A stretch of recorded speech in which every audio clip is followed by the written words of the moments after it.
नाम जसवाल डीसीपी लोही, मेरे साथ एडिशनल डीसीपी सतीश, एसीपी सागर और संदीप गुलारा, हमारे जो एसएचओ है बेगमपुर वो भी हैं नहीं, वो बिकॉज केस आई हुए हैं तो he is busy investigating the case.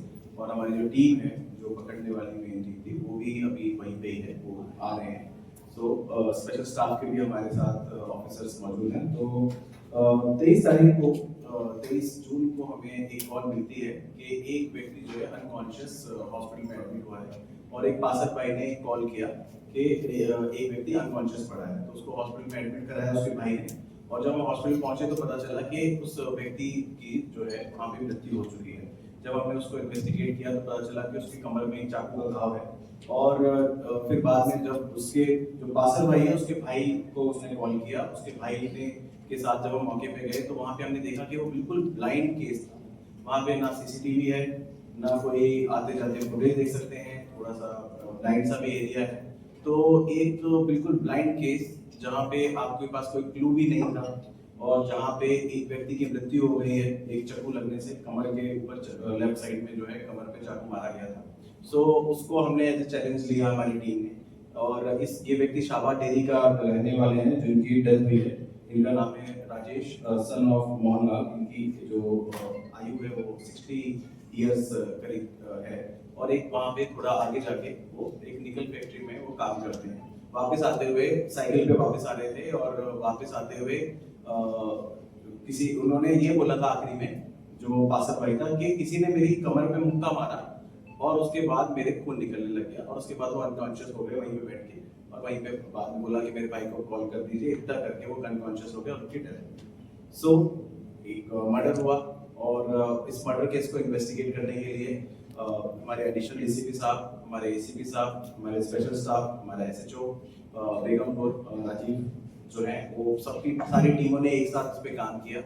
और हमने पहले कोशिश करी, मैं स्वयं मौके पे रात को ही पहुंच गया था उसी इंसिडेंट के टाइम।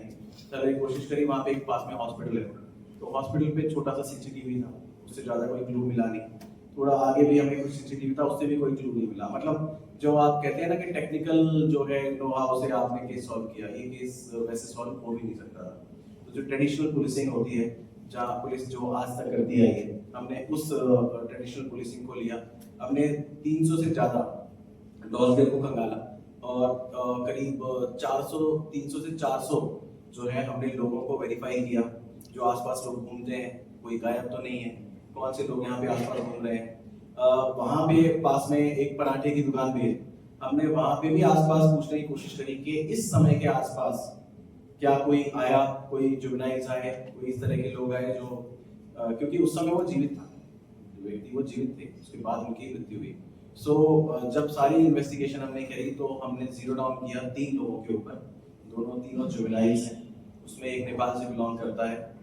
जब हमने इंटरोगेशन करी तो उन्होंने कबूल किया कि हमने जो है पैसे के लिए मर्डर किया था। हमने उसको रोका, साइकिल वाले को, उससे हमने छीनने की कोशिश करी।